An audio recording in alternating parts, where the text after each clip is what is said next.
Over the course of a year, TruthSurge and I have recorded a series of videos about brain science and Christianity.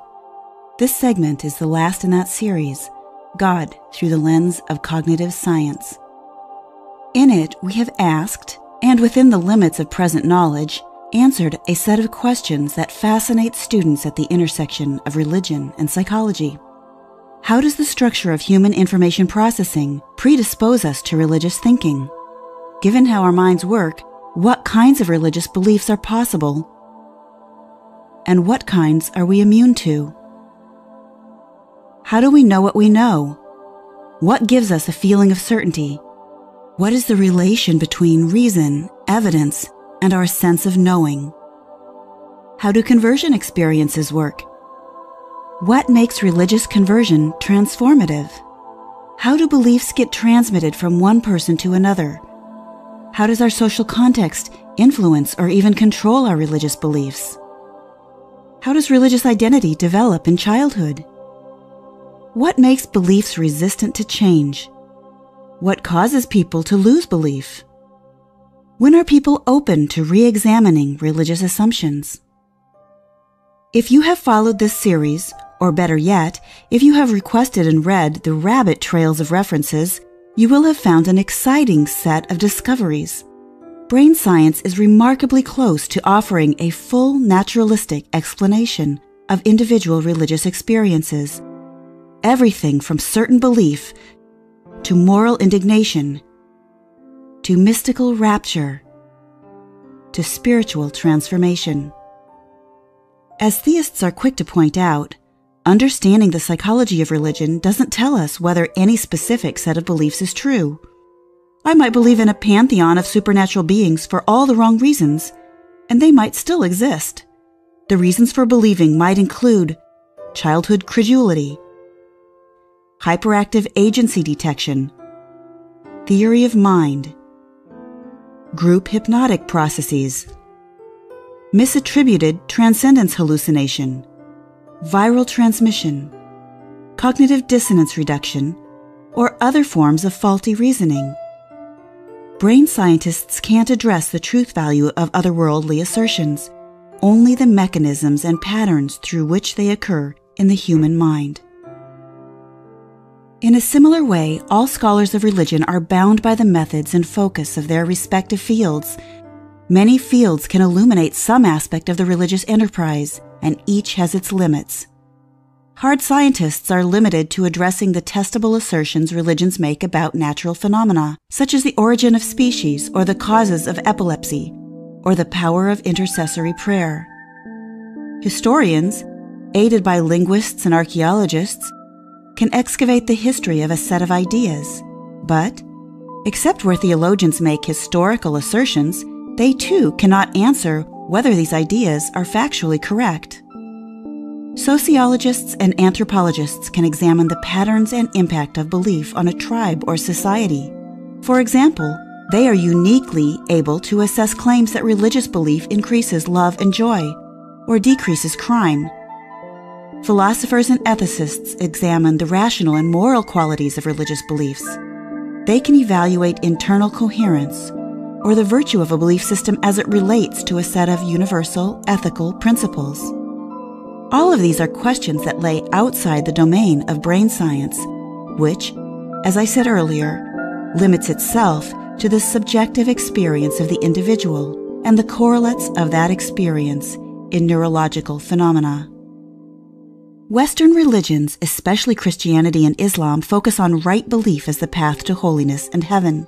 But scholarship in the fields I have mentioned, science, linguistics, archaeology, sociology, anthropology, and philosophy, taken together, shows us that most knowledge claims made by these religions are weak. They contradict science, appear historically unlikely, and fail to live up to the claim of moral authority. A vast preponderance of evidence suggests that the Abrahamic religions are a stew of fact and falsehood and moral contradictions. Cognitive science comes into play when we try to understand why hundreds of millions of people believe despite the mound of evidence to the contrary.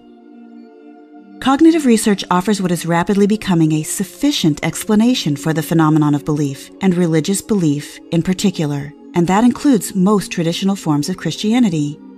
More and more we can explain Christian belief with the same set of principles that explain supernaturalism generally.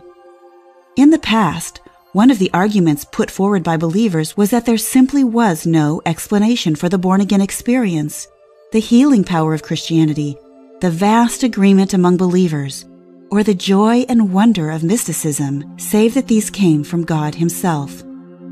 These experiences, they insisted, justified or even demanded belief in the Christian God, including a personal, present, resurrected Jesus. We now know this not to be the case. Humans are capable of having transcendent, transformative experiences in the absence of any given dogma. We are capable of sustaining elaborate systems of false belief and transmitting them to our children. We are capable of feeling so certain about our false beliefs that we are willing to kill or die for them. It is possible, absolutely, to assert the truth of Christian beliefs, even knowing that there are now other explanations for the Christian experience. Claims about the afterlife or the spiritual realm are, after all, untestable. They cannot be proven, and they cannot be refuted. When it comes to beliefs about the world to come, literally anything goes. It is also quite possible to assert that the Christian experience has unique supernatural causes. One could say, for example, that Christian joy is somehow different from the joy experienced by other people. It alone has both material causes, meaning social, physiological, and psychological causes, and other supernatural causes, the indwelling experience of the Holy Spirit. But this kind of claim puts a defender of faith in an awkward position, one that is at odds with how cause and effect explanations usually work. A general principle that has worked well for humans seeking to advance or refine knowledge is called parsimony, also known as Occam's razor. It can be paraphrased thus: usually the simplest explanation is the best one, or don't multiply entities unnecessarily. If we can predict storms by looking at barometric pressure and cloud formations, then there is no need to posit the existence of storm spirits or angry ancestors causing us trouble. If we can predict that an electric light will come on when a circuit is completed, we don't need to talk about the additional but undetectable flow of magic that makes the whole thing work. When scholars adhere to the principle of parsimony, explanatory factors get added only when they allow us to control or predict with greater accuracy.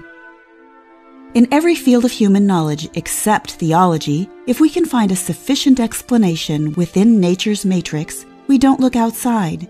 We no longer, for example, posit that demons are involved in seizures or bubonic plague. It's not that we know for sure that the demon explanation is wrong, simply that it is unnecessary for predicting or treating seizures and infections. What does all of this imply for the future of religious studies? Simply that supernatural explanations for religious experience are becoming unnecessary. 18th century French mathematician and astronomer Pierre-Simon Laplace wrote a volume on the movement of the heavenly bodies.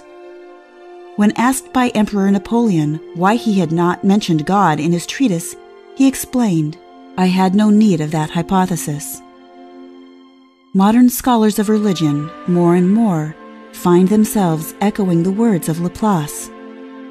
We have no need of that hypothesis.